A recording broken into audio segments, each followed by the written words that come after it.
बघा, या एक तर पहिली गोष्ट मी सांगेन की मुंबई ही मराठी माणसाची राजधानी आहे आणि मराठी माणूस जर न्याय हक्कासाठी मुंबईत येणार नाही तर तो काय सुरत आणि गुवाहाटीला जाणार. त्याच्यामुळे ही मराठी माणसाची ताकद मराठी द्रष्ट्याने दिसते आहे. ही एक मोठी चांगली गोष्ट आहे. नाईलाजाने त्यांना न्याय हक्कासाठी मुंबईत यावं लागलेलं आहे. याचं कारण आतापर्यंत या सरकारने म्हणजे अगदी फडणवीस साहेबांनी सुद्धा त्यावेळेला सांगितलं होतं की जर त्यांचं सरकार आलं किंवा असतं तर काही दिवसात त्यांनी यांना न्याय दिला असता. दुसरे एक आहेत, त्यांनी तर शिवाजी महाराजांची शपथ घेतली होती.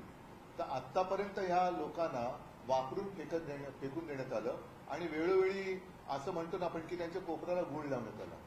आता ही लोक जर का मुंबईत आली असतील तर सरकारने ताबडतोब त्यांच्याशी संवाद साधून त्यांना जो काही न्याय हक्क आहे त्यांचा तो दिला पाहिजे. पण सर, फडणवीस सतत बोलतात 2014ला आम्ही आरक्षण दिलं होतं, त्याच्यानंतर तुमचं महाविकास आघाडीचं सरकार आलं आणि हे आरक्षण तुमचं सरकार टिकू शकतं. पण आता तुमचं परत आलं ना, आमचं सरकार पाडलं कशाला? मग आमचं सरकार पाडून तुमचं सरकार आणलं ना तुम्ही. म्हणून मी म्हटलं की मराठी माणूस मुंबईत येणार नाही तर काय सुरत आणि गुवाहाटीला जाणार न्याय हक्क मागण्यासाठी? तो मुंबईतच येणार, कारण मुंबई मराठी माणसाची राजधानी. मराठा समाजाला ओबीसीतून आरक्षण देणं हे तुम्हाला मान्य आहे का? ऐका, या सगळ्या गोष्टी ज्यांनी आरक्षण देऊ हे शिवाजी महाराजांची शपथ घेऊन सांगितलं होतं. म्हणजे सरकार आलं तर आम्ही 6 महिन्यात आरक्षण देऊ हे ज्यांनी सांगितलं होतं तेच लोक सरकार सत्तेमध्ये आहेत. हा प्रश्न तुम्ही त्यांना विचारला पाहिजे, कारण मी जरी काय म्हटलं तरी आज माझ्या हातात काहीच नाहीये. फडणवीस असं म्हणतात की जरांगेंच्या खांद्यावर बंदूक ठेवून मराठा आरक्षण या विषयाचं राजकारण केलं जातं. कोण आहेत ते बघा ना. हे त्याने ते त्यांच्या पक्षामध्ये किंवा त्यांच्या युतीमध्ये जी काय आता एक घमासान चाललेली आहे हे नेमकं त्यांना ते कोणाला उद्देशून बोलले? त्यांच्या बंदुकीचा रोग कोणाकडे आहे? देवेंद्र फडणवीसांच्या. हे पहिलं त्यांना विचारा की कोणी कोणाच्या खांद्यावर बंदूक ठेवले, हे बंदूक ठेवणारे कोण आहेत? आणि मग एवढं जर असेल तर बंदूक ठेवण्यापर्यंत पाळी तुम्ही काय येऊ दिली? का नाही सोडत त्यांचा प्रश्न? झालं ना, आता तुम्हाला सुद्धा या नोव्हेंबरमध्ये डिसेंबरमध्ये 1 वर्ष पूर्ण होईल पुन्हा मुख्यमंत्री होऊन. पुन्हा मुख्यमंत्री झाले तरी प्रश्न का नाही सुटत? आरक्षण घेतल्याशिवाय मुंबई न सोडण्याचा निर्धार केला आहे जरांगे. पण म्हणूनच मी म्हटलं काय की आतापर्यंत त्यांना खूप वेळेला फसवण्यात आलं. शिवाजी महाराजांची शपथ घेण्यात आली, त्यांना आरक्षण देण्यात आलं, आरक्षण देऊ सांगण्यात आलं, पण प्रश्न कुठे हललेला नाहीये. त्याच्यामुळे ही सरकारची जबाबदारी आहे. सरकारने पुढाकार घ्यायला पाहिजे आणि त्यांच्याशी संवाद साधून काय आहे, काय होऊ शकतं, काय करायला पाहिजे त्यांनी सोडवायला पाहिजे प्रश्न. जोपर्यंत आरक्षण भेटत नाही तोपर्यंत मुंबईत राम करा असं पण आवाहन केलं. पण म्हणून मी म्हटलं ना की सगळी जबाबदारी सरकारची आहे. कारण गणेशोत्सव सुरू आहे, ते काही इकडे मराठी माणसाची सगळी आलेली आहेत, ती काही इकडे दंगल करायला नाही आलेली, न्याय हक्कासाठी आलेली आहेत. 9 ते 5 वेळ देण्यात आलेली आहे. 5च्या नंतर त्या सगळ्या आंदोलकांना बाहेर काढण्याचा प्रयत्न असेल. हे बघा, मी तुम्हाला सांगतो की पूर्ण जबाबदारी सरकारची आहे. आणि ज्यांनी एक आम्ही तुम्हाला आरक्षण देऊ म्हणून शड्डू ठोकले होते ती लोक कुठे राहतात? का गावी पडाले का नुसती दर्शने घेत चाललेले आहेत? एवढा जनता जनार्दन मुंबईत आल्यानंतर त्यांना सामोरे जाणं, नुसतं घरोघरी काय फिरतायत सगळीकडे. उद्धवजी, पण ओबीसी मधनं आरक्षणाची मागणी होते आहे, या संदर्भात तुमची भूमिका काय? बघा, माझ्या भूमिकेला आता काहीच अर्थ नाहीये. माझं म्हणणं होतं, मी तेव्हा मांडलेलं आहे.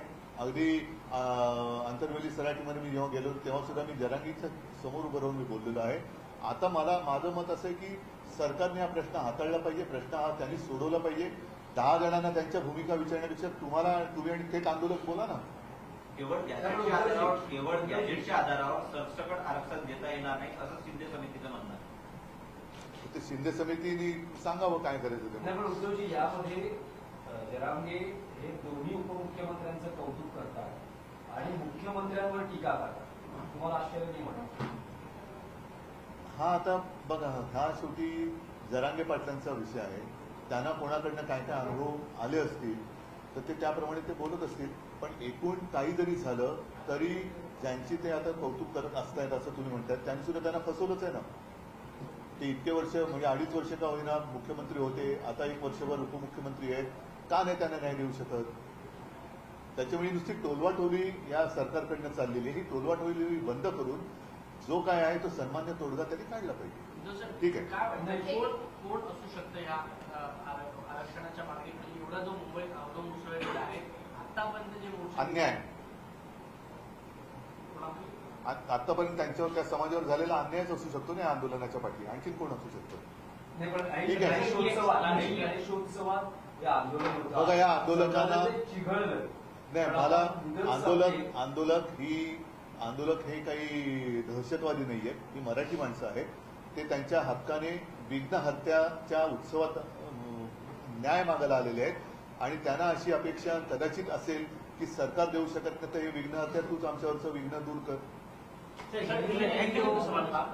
नाही अभी हाँ मोहन भागवत का एक बयान थे कि 75 साल में रिटायरमेंट होना नहीं होना इस बारे में मैं कुछ नहीं कह सकता, लेकिन 75 साल में रिटायर कोई भी हो सकता है. 75 साल में उन्होंने कहा 2-3 बच्चे होने चाहिए. हाँ, दूसरी बात नहीं, मतलब उनको जो भाजपा की स्थिति है वो देखी नहीं जा सकती. उन्होंने जो सलाह दिया है कि 2-3 बच्चे होने चाहिए, वो शायद अगर वो सारे लोग मानेंगे तो उनके पार्टी को बाहर से लोग लेने की जरूरत नहीं पड़ेगी, इसलिए उन्होंने दिया होगा. सर, अमित शाह तर मुंबई महाराष्ट्र नाही, जाऊ दे. चला, नाही, thank you. हा, खरं आहे. मराठीवर हिंदी